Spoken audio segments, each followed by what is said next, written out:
Hello, welcome to another episode of In the Trenches with Gang Green. I'm your host, Bubbs. Today is Wednesday, July 3rd. Hopefully everybody is having a good day so far today. This is episode 320 of the In the Trenches with Gang Green podcast. I thank you, as always, for joining me. We have officially hit the month of July. June is in the rear view mirror.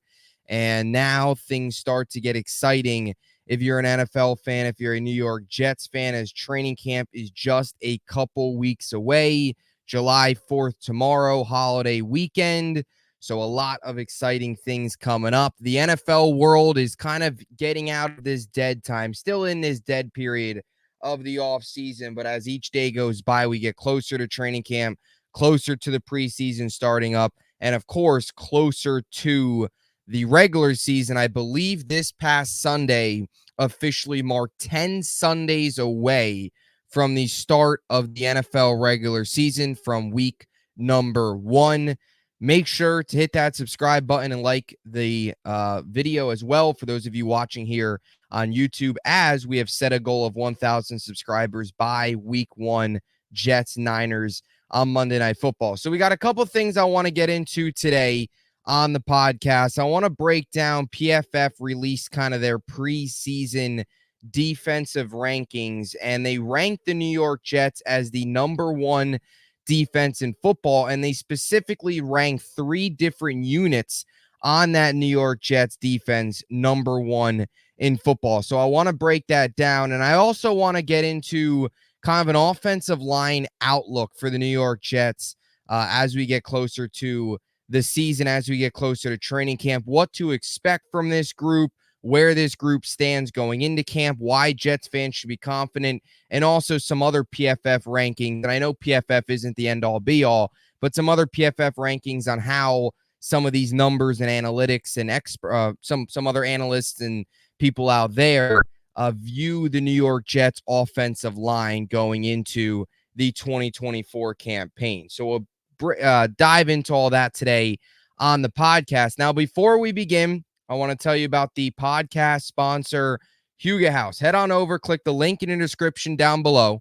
Huga House actually just released 10 brand new hats. So if you want to get one of their new hats, or you want to get the hat that I'm wearing right now, or the hats that Aaron Rodgers has been seen wearing a lot, or the hats that Tyler Conklin wears, Shohei Ohtani wears, JT Realmuto wears, a ton of athletes, a ton of celebrities have worn Huga House hats. If you want to get the one I'm wearing, any of the one Aaron Rodgers wears, or the 10 brand new hats that they have just put into their store, click the link in the description down below, find a hat you like, and at checkout, use promo code BUBS for 15% off your purchase and get yourself some Huga House swag, and of course, help support the podcast as well. Now let's get into today's program, as PFF is kind of doing their preseason rankings, preseason position rankings, all that good stuff as we get closer here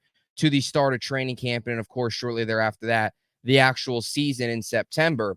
So they released their defensive rankings, and unanimous pretty much, the New York Jets were number 1. And the New York Jets were pretty much number 1 at every single position group except safety. So I'll throw it up here on the screen for the YouTube audience. For the podcast audience, the New York Jets, according to PFF, their analyst rankings is what they call it.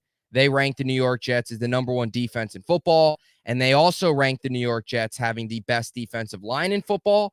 They have them having the best linebacker unit in football, and they also have them having the best secondary in football, which shouldn't come by much of a surprise. This is a New York Jets defense that is one of the elite units in the NFL, and really one of the best Jets defenses this organization has ever seen. And it's also a defense that people have to put in consideration has been working with one of the worst offenses in football. This defense has not been given much help when it comes to a point standpoint.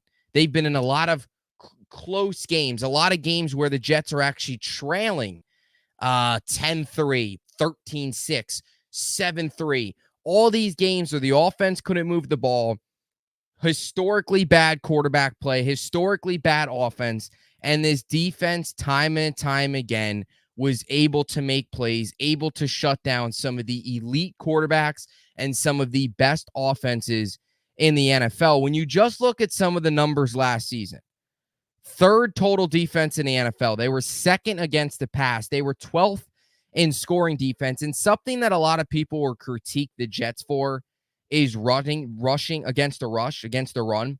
They were 25th in the NFL. I'm not really that concerned, though, about the run defense. I don't really am upset as much with the run defense as maybe some have been over the last 2 seasons since this defense has really taken off, because something that we're going to see out of this Jets defense in 2024, and something we thought we were going to see last year before Aaron Rodgers went down 4 snaps into the season in week number 1, we thought this defense was going to be able to play with leads, shut down teams, shut down some of the elite wide receivers in football, and just be able to pin their ears back and dominate late in games and force quarterbacks into bad mistakes. And unfortunately, we couldn't do that. The Jets couldn't do that because they never had leads because the offense didn't do anything. So I actually think entering the season, against the run, the rush defense is going to get better, because you look at the ways teams, and I know it is a little bit of a concern, but you look at the ways teams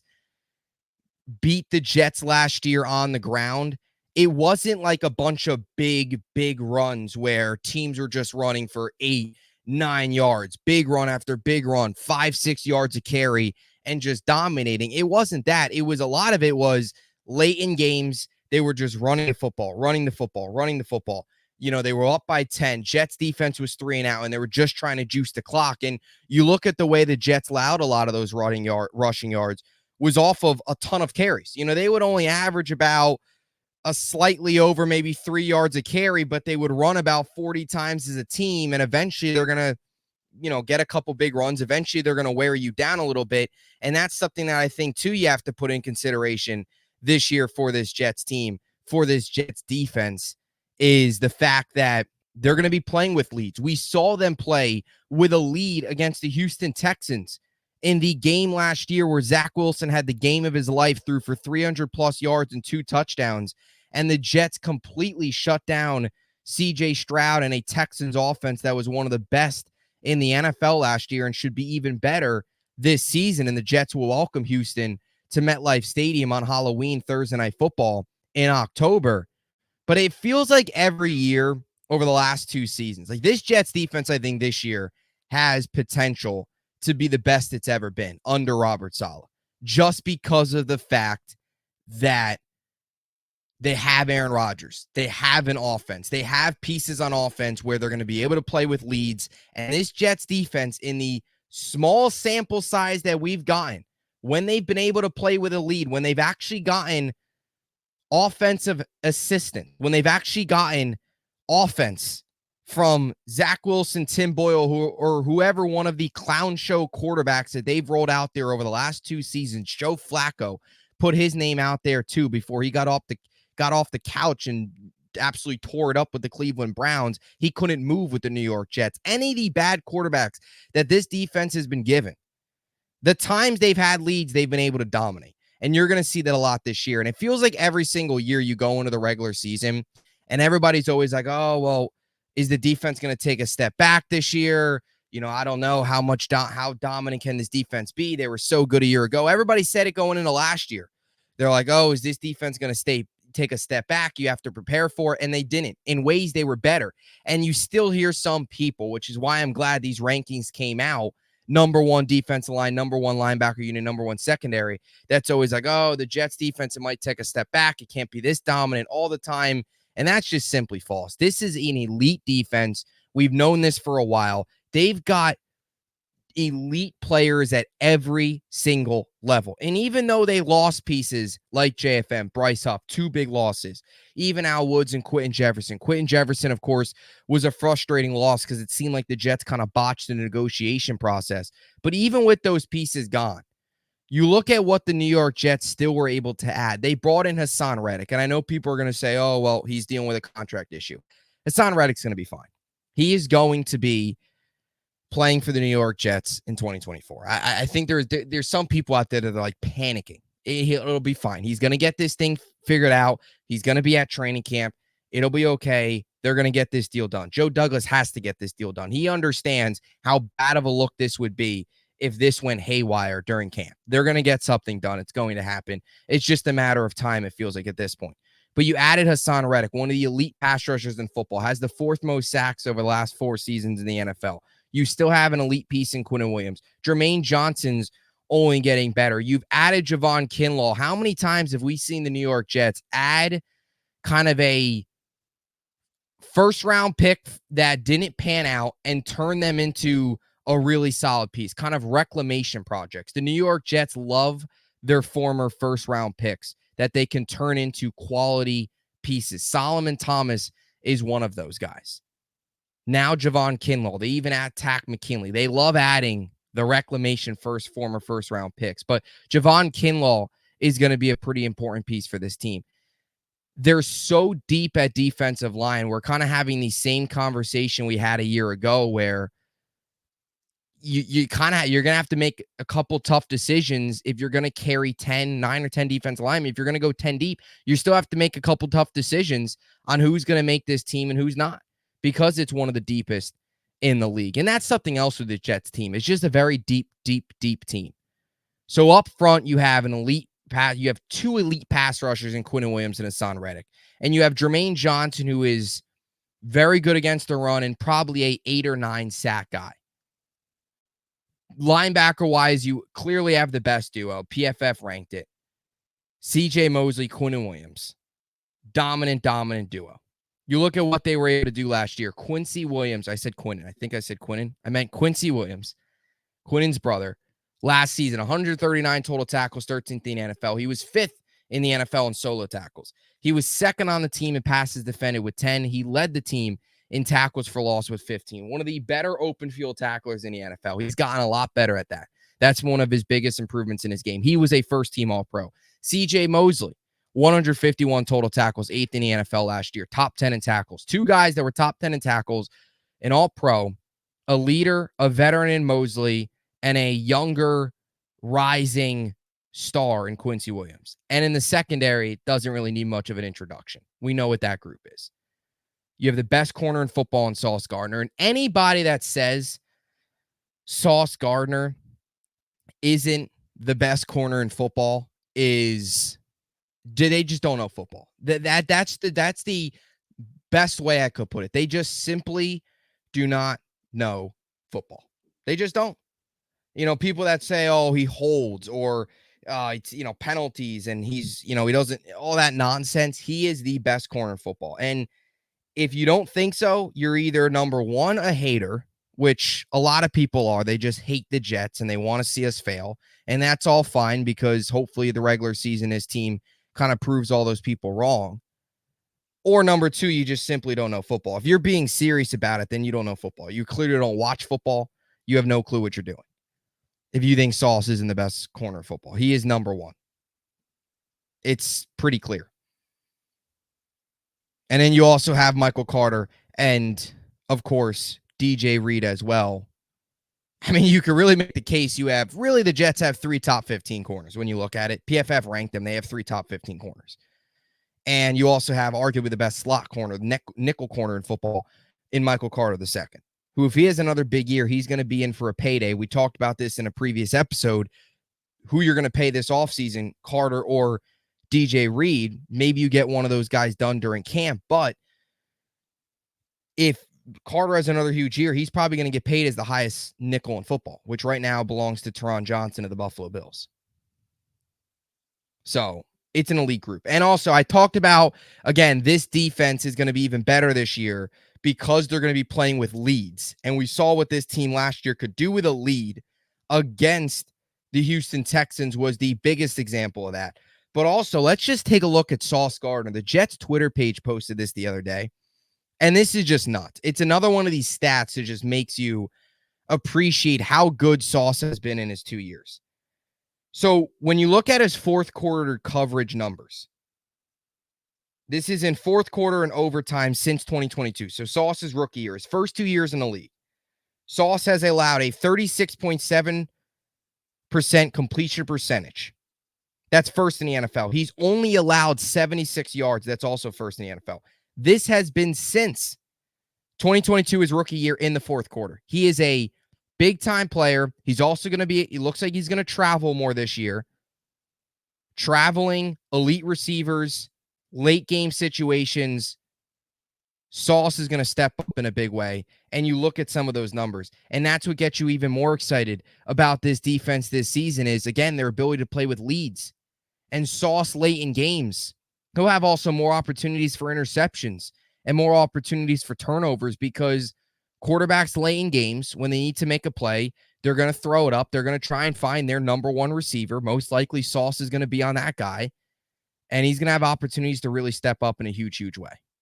And we've already seen him do it. This year, he can even do it in a take it to another level. So, PFF, ranking him number one. Again, we'll throw it up here.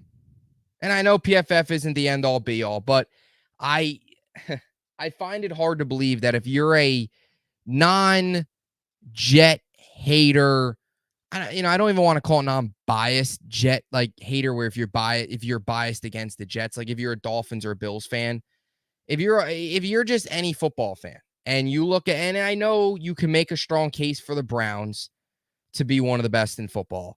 I know you can make a strong case for the Ravens to be up there as one of the better units in football. There is a lot of really good defenses in the NFL. And I 100% agree. And the Niners, of course, as well. They've got pieces all over that field. They've got pretty much talent everywhere. I mean, you talk about the best roster in football, it probably belongs to the Niners. Now, they can't close it out in a Super Bowl, but you talk about talent-wise, Niners probably the most talented roster in football.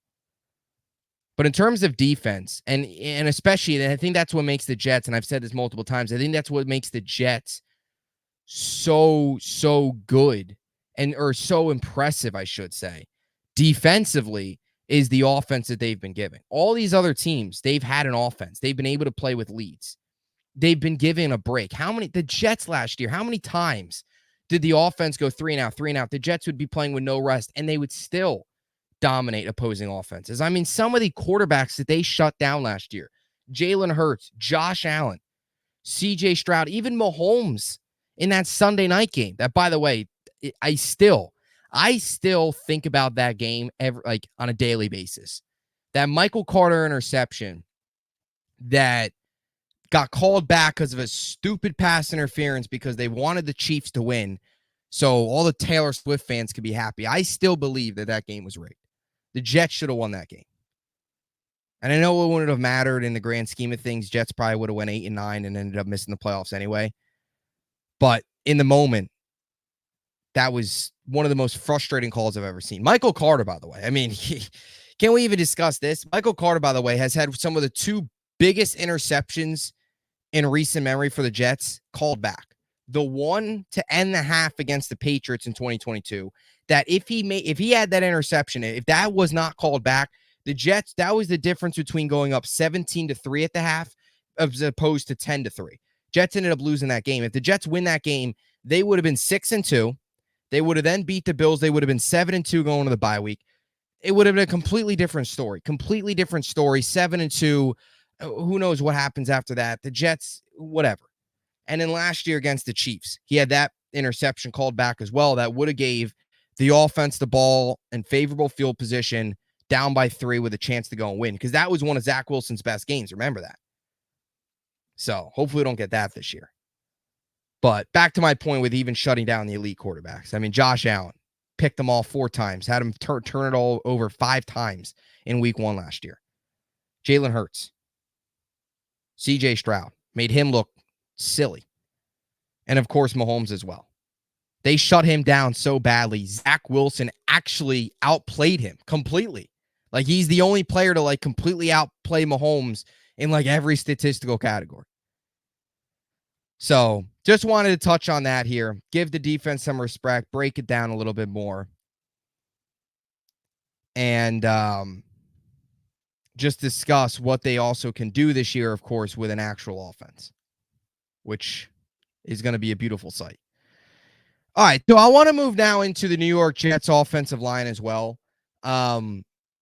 this has been a big topic going into the offseason when you look at what the New York Jets were able to do, when you look at the offensive line. You went into the offseason, the New York Jets' biggest need was that offensive line. And of course, you had some needs elsewhere. Receiver was obviously a need. You needed to pick up a backup quarterback. Defensively, there wasn't a ton of needs. Now, of course, when you lost Huff, you had a need there at edge rusher. You essentially swapped the two and have Huff go to Philly. Eagles take Huff, and essentially the Jets take Reddick from the Eagles. So essentially it was a one-on-one swap where the Jets get the Eagles pass rusher, Eagles get the Jets pass rusher, and that kind of is what it is. Both sides are happy. Reddick fits the Jets window better than Huff does, and Huff fits the Eagles window more than fits the Eagles window as well. So it's kind of a win-win. But the biggest need obviously was offensive line. The minute Lincoln Tomlinson got released, you went into the offseason and you knew you had two pieces. It was AVT and Joe Tippmann. Because once Tomlinson was gone, some people thought, since he plays consistently, since he plays every snap, he's out there every game, they would maybe bring him back just because he's out there every game. They didn't. So you had three holes to fill in the offseason.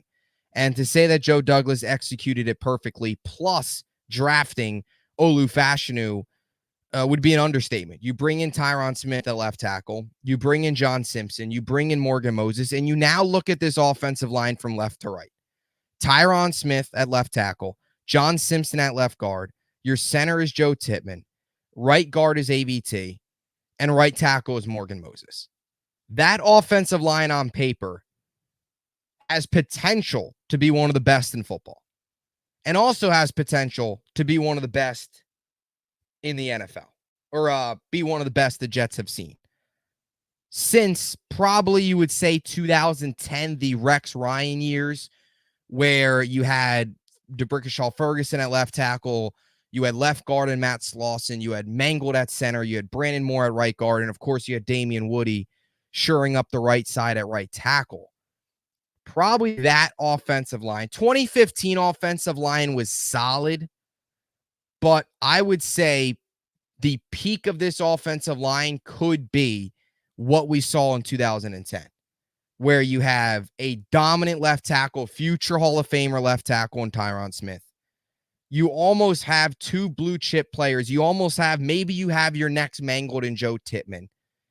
You have a very solid veteran right tackle in Morgan Moses. And you kind of look at the way, you kind of fill in the pieces. It's similar to that Jets offensive line in 2010, where you had pieces all over the place. You had some of the elite talent in the NFL. The Jets have that on their offensive line. And one of the biggest ifs, of course, is health. But PFF also ranked there. And by the way, look, it's July. It's the PFF season. This is where everybody comes out with their rankings, and we react to it because there's not much content to discuss. I've been hoping for the last couple weeks that we would get a Hassan Reddick contract extension to give us some content to talk about. But I found this interesting. PFF Zoltan Boudet of PFF released his top 10 AFC offensive lines. And this was AFC. And for the YouTube audience, you could see it here on the screen. For the audio podcast audience, it's Colts 1, Browns 2, Jets 3, Chiefs 4, Bills 5, Steelers 6, Chargers 7, Broncos 8, Dolphins 9, Raiders 10. Now, he also released his top 10 offensive lines in football. Lions 1, Eagles 2, Colts 3, Browns 4, Jets 5, Falcons 6, Chiefs 7, Bills 8, Steelers 9, Cowboys 10. And look, I don't think it's crazy to say that this unit, now with how bad this unit was last year, let's break down some of the numbers. 64 sacks allowed. That was tied most in the AFC. They allowed a pressure percentage of 27%, second highest in the NFL. They allowed 188 pressures. That was most in the AFC. They allowed 60 hurries. That was second most in the AFC. 13 different combos. Historically bad offensive line play. What they did was added a Hall of Fame left tackle, a blue chip piece at center. They have a blue chip piece at right guard. AVT, who, by the way, is arguably, if he stays healthy, could be an all-pro at right guard and right tackle. That's how good he's been. He's finally getting to play one position, which they've been doing a disservice to him, bouncing him around everywhere. He finally slots in at right guard. And then Morgan Moses, who has been one of the more solid, serviceable right tackles in football. And you also went out and added Fashanu at left tackle and right tackle Carter Warren, who, of course, was brought in last year, dealt with some injuries, kind of a little bit of a banged up rookie year, but showed some decent things, showed some things. But even just from that perspective, you have leadership there too. From Tyron Smith dropping leadership, dropping knowledge on Olu Fashanu, Morgan Moses dropping knowledge on Carter Warren. The biggest question with this group is health. That's the biggest if. And part of the reason I want to discuss this is I think a realistic expectation with this offensive line is if John Simpson, who, by the way, I like a lot, I think is a solid piece, but if John Simpson is your fifth best offensive lineman this year, that probably means you're having a pretty good year up front, because that means Tyron Smith staying relatively healthy. That means Morgan Moses is staying healthy coming off the pectoral injury. That means Tippmann and AVT are living up to their expectations as two young offensive linemen. And if that's the case, I think if John Simpson's your fifth best offensive lineman, you're having a really good year, because John Simpson as your fifth best offensive lineman would probably be the fifth best offensive lineman the New York Jets have had in a very, very long time. Because just in terms of ceiling, he's probably got the lowest out of everybody in this offensive line. And that's nothing against him. That's just more so what these other pieces could bring to the table. The biggest question, as we know, is health. I think ideally a realistic, ideal scenario for Tyron Smith is probably 13 games, 14 games. If you can get 13, 14 games out of him where he misses 3 to 4 games and Olu Fashanu plays those games, I think that's a positive. And of course, as long as he's healthy for what needs to be a playoff run this year. Morgan Moses, I think he's been relatively healthy throughout his career. He's not really a guy I'm as much concerned about health-wise. I think he could play upwards near 14, 15 games. He has started, and a lot of people have kind of let this go by the wayside, but he has started 14 games in 9 straight seasons, at least 14 games in 9 straight seasons. So Morgan Moses is not a guy that typically, knock on wood, but typically he's a guy that's going to play upwards near 14 to 17 games. He at most he'll probably miss his 2 to 3 games. He's not a guy that's going to miss 4 to 5 games like maybe Tyron Smith could. But as long as you don't have a season from Tyron Smith where he's only playing 7, 8 games, if he's out there for 12, 13 games and you're getting peak Tyron Smith, you're getting Hall of Fame Tyron Smith, he's one of the best offensive linemen, one of the best left tackles the game has ever seen. Forget about this generation. He's a part of the 2010s All-Decade team. Forget about just this past generation, this decade. He's one of the best of all time. He's a future Hall of Famer. And of AVT, it's been some of the fluky stuff with the injuries. Tippmann's only entering his second year. And Morgan Moses, I trust to stay healthy, and so do I do with John Simpson. The biggest two questions are probably Moses. The biggest questions really are Moses. I'm not as concerned about Morgan Moses because this is a guy that he's stayed pretty much healthy his entire career. He's played at least 14 games in 9 straight years. This guy's not going to miss much time. Hopefully. Tyron Smith's the biggest question. But that's the biggest if. It's the biggest if is health. And hopefully this year the Jets are finally healthy. Like finally, hopefully the injury gods give us some health and give us some luck. Because Tyron Smith, this guy, it's crazy what this guy has been able to do in his career. He has allowed just 5 sacks, by the way, since 2018. He had a PFF grade last year of 83.8. Fifth amongst offensive tackles and pressure rate last season. Just great. And something else to bring to the forefront here on Tyron Smith. He's never missed a playoff game. So when it matters most, he's out there. And I think that's something important as well.